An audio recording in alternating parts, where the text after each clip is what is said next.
देश कहा लॉकडाउन के नियमों का सख्ती से हो पालन।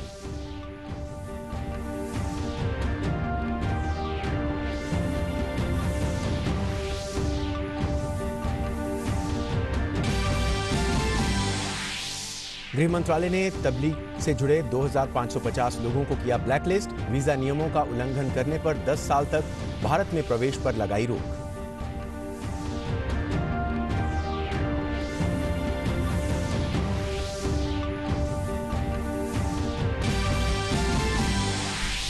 केंद्र सरकार ने दिसंबर 2019 से फरवरी 2020 की अवधि के लिए राज्यों को जारी किए 36,400 करोड़ की जीएसटी मुआवजा राशि। इससे पहले भी 1,15,096 करोड़ रुपए मुआवजे के रूप में दे चुकी है सरकार।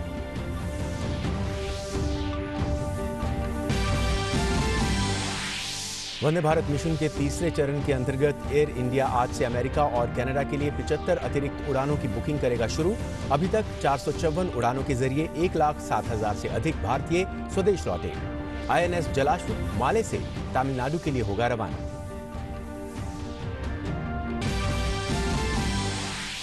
भारत में कोरोना वायरस संक्रमण के सक्रिय मरीजों की संख्या 1,10,960, जबकि 1,09,461 मरीज स्वस्थ होकर घर लौटे। दुनिया भर में कोविड-19 से 66 लाख से अधिक लोग संक्रमित और 3,89,000 से अधिक की मौत।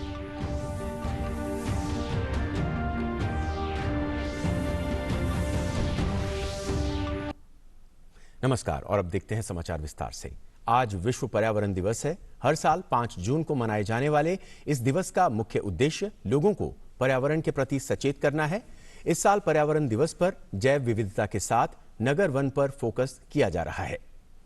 इस साल लॉकडाउन की वजह से प्रकृति में प्रदूषण कम हुआ है, जिस कारण वातावरण शुद्ध होने के कारण हमारी चिंताएं कम हुई हैं। लॉकडाउन का पर्यावरण पर सकारात्मक प्रभाव पड़ा है। विश्व में लगातार बढ़ते प्रदूषण के कारण विश्व पर्यावरण दिवस मनाने की शुरुआत 1972 से हुई थी। संयुक्त राष्ट्र ने 5 जून 1972 से पर्यावरण दिवस की नींव रखी थी। इस मौके पर प्रधानमंत्री नरेंद्र मोदी ने पर्यावरण दिवस पर एक ट्वीट किया है और लोगों से अपील की है कि हम सभी पर्यावरण दिवस पर आज हम हमारे ग्रह की समृद्ध जैव विविधता के संरक्षण के लिए अपनी प्रतिज्ञा को दोहराएं। आइए इस सामूहिक रूप से वनस्पतियों और जीवों को सुनिश्चित करने के लिए जो भी संभव हो हम पृथ्वी को साझा करें। हम आने वाली पीढ़ियों के लिए और भी बेहतर ग्रह बना सकते हैं। दिल्ली में आज इससे जुड़ा एक वर्चुअल समारोह आयोजित किया गया।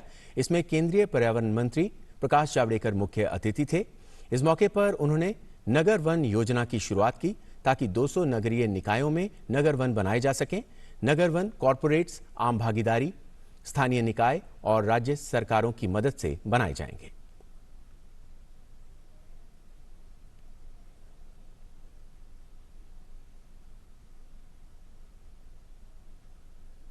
Launch our Nagar One program, urban forest program in 200 corporation cities of India.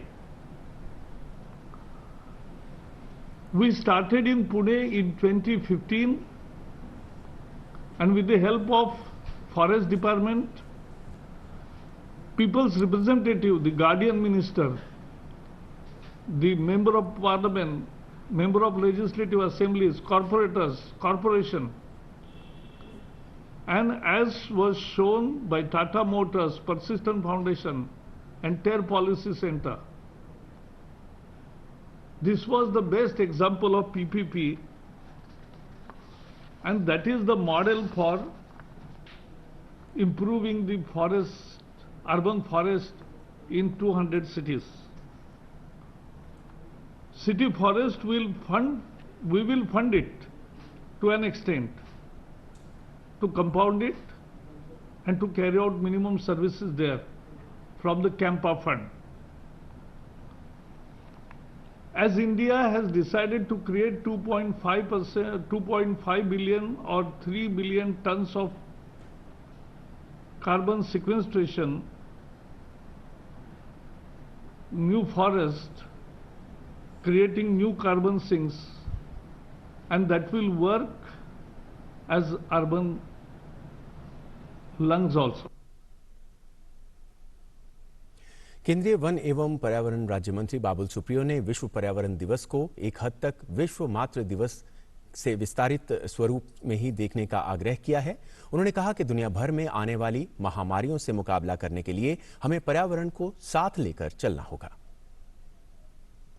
Like today's day is World Environment Day, and it's like an extension of Mother's Day. Like we all grew up in our childhood getting warnings from our mothers when we did something wrong. I think the nature today, under the pandemic and whatever we are going through in the world, what we are fighting together, is a nature's call, is a planet, Mother Planet, letting us know that we all need to be more careful, and the efforts need to be more concerted to ensure that we take care of this planet in the manner that it should be. The World Environment Day reminds us to continue our commitment for environment protection and biodiversity conservation. केंद्रीय one एवं पर्यावरण सचिव संजय कुमार ने कहा है कि शहरों में पानी की कमी को दूर करने के लिए नगर वानिकी बेहद जरूरी है। नगर वानिकी के क्षेत्र में पर्यावरण मंत्री प्रकाश जावड़ेकर के प्रयासों की तारीफ करते हुए पर्यावरण सचिव ने कहा कि उनके कार्यकाल में नगर वानिकी को बढ़ावा दिया गया है, जिसका फायदा आने वाले समय में पूरी दुनिया को होगा। Water is intricately related to biodiversity and nature and forest.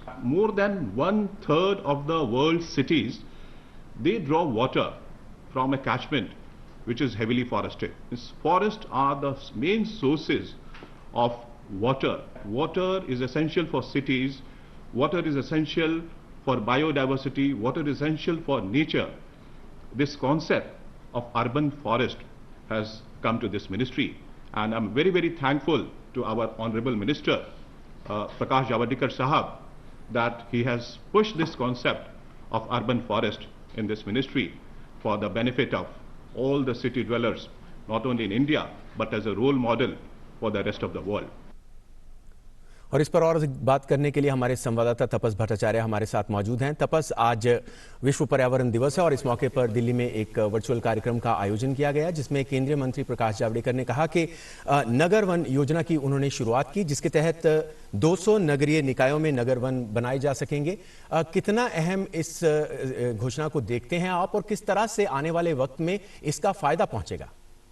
तो जी आपने सही कहा कि ये जो ये 200 कॉर्पोरेशन सिटीज में ये नगर वन, ये जो अर्बन फॉरेस्ट की जो स्कीम जो शुरू की गई है, ये कह सकते हैं एक तरह से गेम चेंजर हो सकता है आगे आने वाले समय में, क्योंकि इस वक्त हम देख रहे हैं कि जिस तरीके से अर्बन एरियाज में अर्बन पॉपुलेशन जिस तरीके से एक्सपैंड कर रहा है, जिस तरीके से लोग आ रहे हैं, उस तरह से जो हर मतलब अगर हम हिस्ट्री देखें तो हमेशा से देखा गया कि रूरल से अर्बन का एक माइग्रेशन होता है, और वो माइग्रेशन जब आता है तो अर्बन पॉपुलेशन पे बहुत असर पड़ता है, अर्बन एरिया पे बहुत असर पड़ता है। और इसी वजह से हम देख रहे हैं कि जो हमारे देश में जो स्पेशली जैसे मुंबई, दिल्ली, कोलकाता ऐसे जो जगह हैं, मेट्रोपॉलिटन सिटीज है, बैंगलोर, यहाँ पे हाई स्काई राइज हो चुके हैं।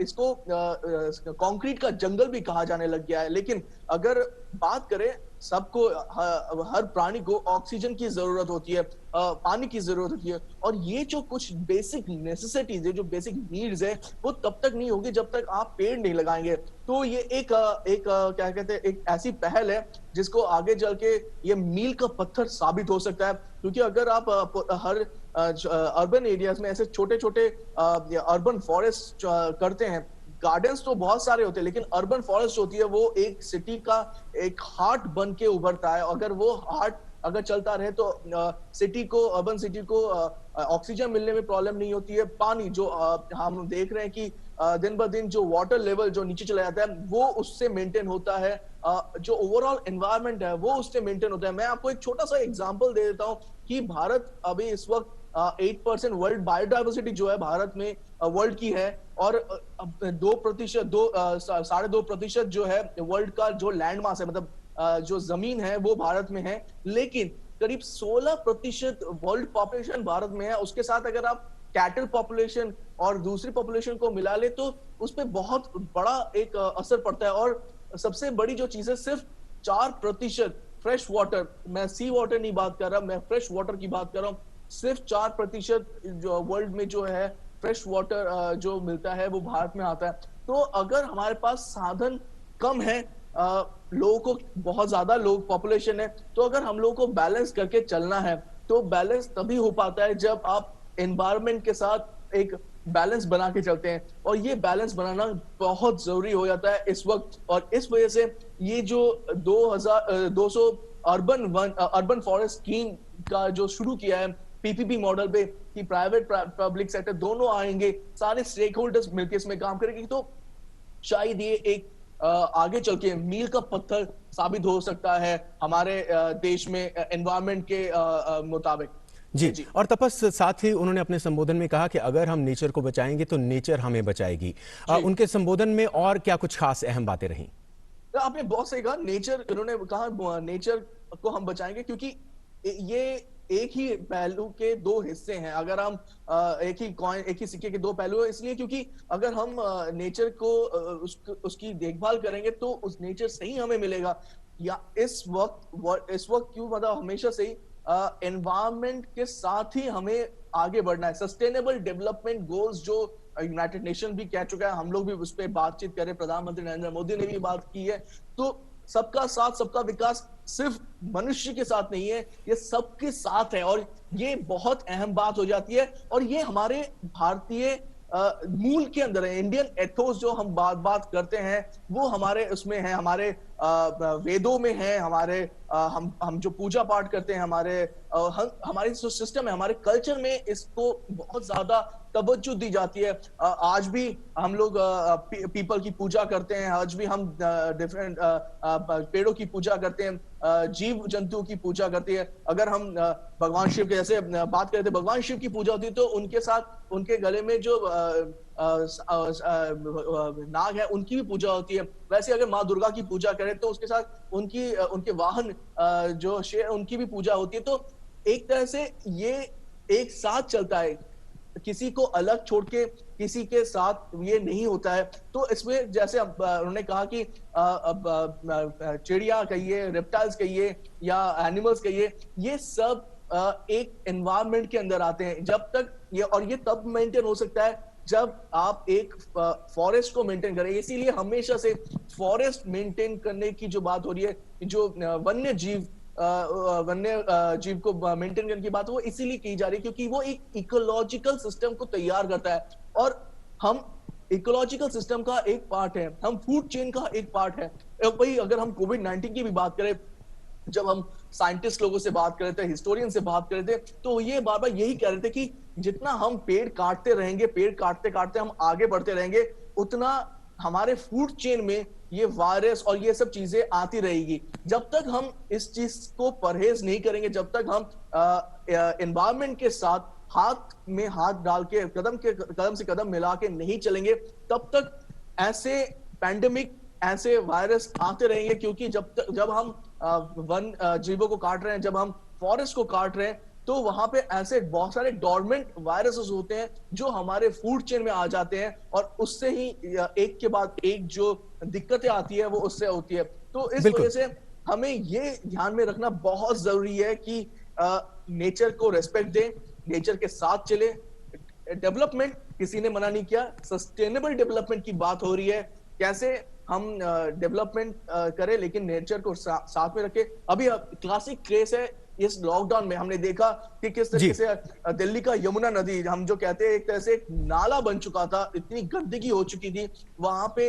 इस लॉकडाउन में जब पानी का बहाव शुरू हुआ, जब इंडस्ट्री से जो रिसाव है वो नहीं आया, तब उससे वो कितना क्लीन हुआ, वो अपने आप क्लीन हुआ। तो नेचर को आप अपने हाथ पे छोड़ दीजिए, वो अपने आप को रिबूट करता है, अपने आप अपनी चीजों को सही करता है। बिल्कुल तपस, बिल्कुल ये बात तो बिल्कुल साफ है कि इस वक्त कोरोना से पूरा विश्व जूझ रहा है, लेकिन उसका एक सकारात्मक पहलू ये भी है कि पर्यावरण काफी साफ होता हुआ नजर आ रहा है, और शायद ये सोचने का विषय है, और ये आज का दिन उससे बेहतर क्या हो सकता है कि इस विषय में और अहम सोच और आगे बढ़ाया जाए। बहुत बहुत शुक्रिया हमसे जुड़ने के लिए। तो अहम खबर यह है कि आज नगर वन योजना की शुरुआत हुई है ताकि 200 नगरीय निकायों में नगर वन बनाए जा सके। खबरों में आगे बढ़ेंगे। कोरोना संकट के कारण लॉकडाउन अवधि में 8 जून से धार्मिक स्थल, होटल, रेस्टोरेंट और शॉपिंग मॉल खोले जाएंगे, लेकिन इसके लिए गृह मंत्रालय ने दिशा निर्देश जारी किए हैं। होटल और रेस्टोरेंट के लिए जो दिशा निर्देश जारी किए गए हैं वो इस तरह से हैं। लॉकडाउन अवधि में 8 जून से खोले जाएंगे होटल और रेस्टोरेंट। और इस दौरान चेहरे पर मास्क लगाना बेहद जरूरी होगा और 6 फीट की दूरी का पालन करना होगा। वहीं परिसर के भीतर पार्किंग आदि में भीड़ प्रबंधन जरूरी होगा, भीड़ वहां पर ना हो ये देखना अहम होगा। प्रवेश और बाहर निकलने के लिए अलग अलग रास्ते होंगे और लिफ्ट में सीमित संख्या में ही व्यक्तियों के प्रवेश की इजाजत होगी, ये सुनिश्चित करना होगा। अतिथियों के ट्रैवल हिस्ट्री का ब्यौरा और सेल्फ डिक्लेरेशन फॉर्म भरवाना जरूरी होगा होटलों में और रिसेप्शन पर हैंड सैनिटाइजर्स का इस्तेमाल जरूरी है।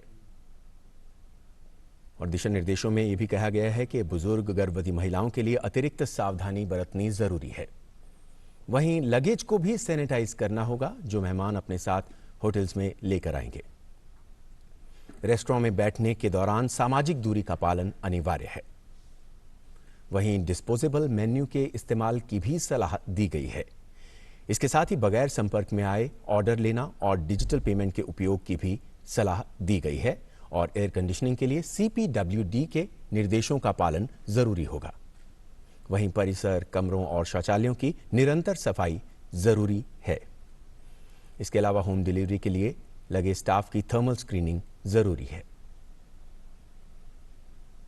वहीं 8 जून से देश भर में धार्मिक स्थल भी खुल रहे हैं। 2 महीने से भी ज्यादा समय तक बंद मंदिर, मस्जिद, गुरुद्वारा और चर्च श्रद्धालुओं के लिए फिर से खुल जाएंगे, लेकिन लॉकडाउन के कारण इस बार लोगों को एहतियात बरतने की जरूरत होगी, जिसके लिए केंद्र सरकार की गाइडलाइंस हैं और उसका पालन करते हुए लोगों को धार्मिक स्थलों पर जाना होगा। धार्मिक स्थलों पर बरती जाने वाली सावधानियां इस प्रकार से हैं। लॉकडाउन अवधि में 8 जून से खोले जाएंगे धार्मिक स्थल और इस दौरान चेहरे पर मास्क और 6 फीट की दूरी का पालन करना बेहद आवश्यक होगा। प्रवेश द्वार पर सैनिटाइजर, डिस्पेंसर और थर्मल स्क्रीनिंग अनिवार्य है। वहीं आरोग्य सेतु ऐप के इस्तेमाल की भी सलाह दी गई है।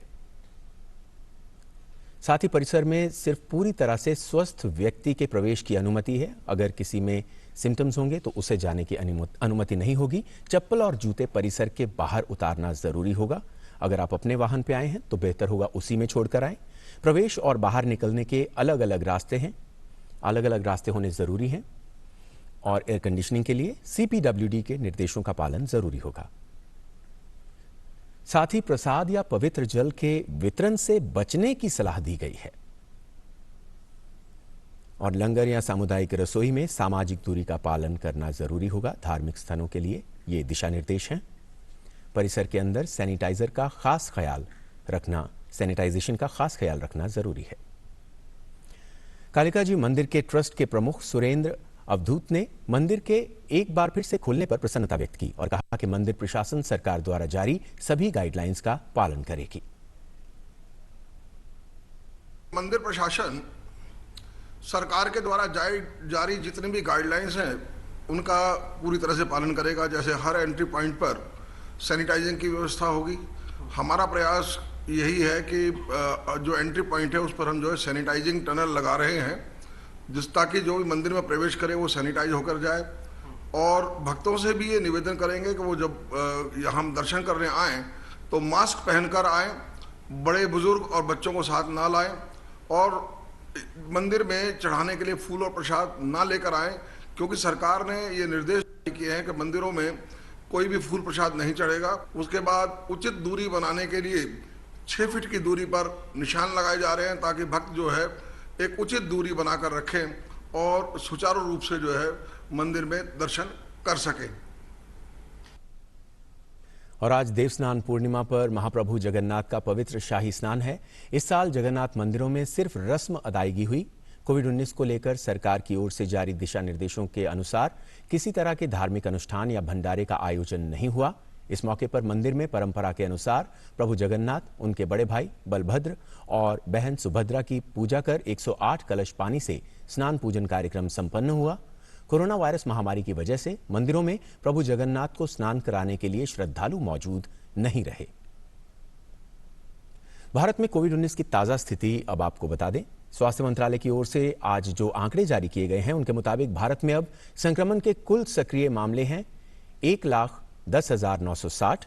वहीं अगर स्वस्थ हो चुके मरीजों की बात करें तो जो आंकड़े हैं वो बढ़कर 1,09,461 हो गए हैं। यानी ये सभी संक्रमण से मुक्त होकर अपने घर लौट चुके हैं।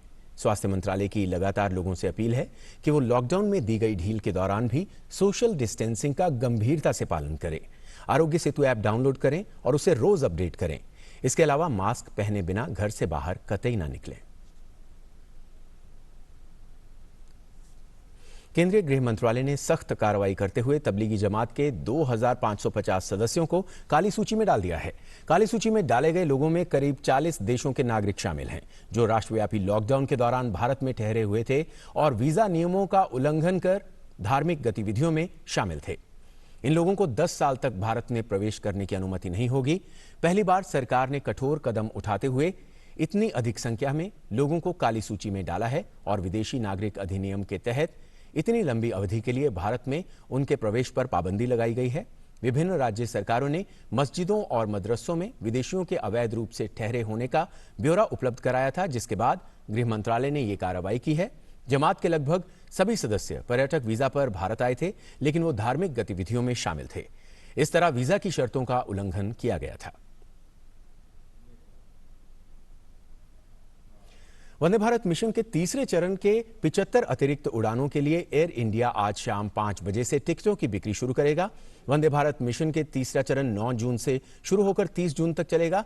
अमेरिका और कनाडा के न्यूयॉर्क, शिकागो, वॉशिंगटन, वैंकूवर और टोरंटो शहरों को जाने वाले यात्री आज शाम 5 बजे से टिकट खरीद सकेंगे, बशर्ते कि वो इन देशों में प्रवेश के नियमों का पालन करते हैं। वंदे भारत मिशन के तहत विदेशों में फंसे भारतीयों को लाने के अलावा यहां फंसे लोगों को भी भेजा जा रहा है। आईएनएस जलाश्व माले से भारतीयों को लेकर तमिलनाडु के लिए रवाना होगा। ये जहाज 700 भारतीय नागरिकों को लेकर तमिलनाडु में तूतीकोरिन पहुंचेगा। माले में भारतीय उच्चायोग मालदीव के अधिकारियों के सहयोग से प्रवासी भारतीयों की वापसी के कार्य का समन्वय कर रहे हैं। नौसेना की ओर से चलाए जा रहे समुद्र सेतु अभियान के तहत आईएनएस जलाश्व और आईएनएस मगर ने 1,500 प्रवासी भारतीयों को पिछले महीने स्वदेश पहुंचाया था। आज साल का दूसरा चंद्र ग्रहण लगने जा रहा है। ये चंद्र ग्रहण उपछाया चंद्र ग्रहण होगा। इससे पहले 10 जनवरी को पहला चंद्र ग्रहण लगा था। ग्रहण आज रात 11:15 से लगना शुरू होगा और देर रात 2:32 तक चलेगा। 12:54 में ग्रहण का प्रभाव सबसे ज्यादा रहेगा। चंद्र ग्रहण में सूर्य और चंद्रमा के बीच पृथ्वी आ जाती है। उपछाया चंद्र ग्रहण में जब पृथ्वी की छाया वाले क्षेत्र में चंद्रमा आ जाता है तो चंद्रमा पर पड़ने वाली सूर्य की रोशनी बहुत ही कम पड़ती प्रतीत होती है। उपछाया में पूर्ण चंद्र ग्रहण नहीं पड़ता, इसमें चंद्रमा सिर्फ धुंधला सा दिखाई पड़ता है। साल के इस दूसरे चंद्र ग्रहण को भारत समेत एशिया, यूरोप, ऑस्ट्रेलिया और अफ्रीका के लोग भी देख सकेंगे। और इस बुलेटिन में फिलहाल इतना ही। दीजिए इजाजत। नमस्कार।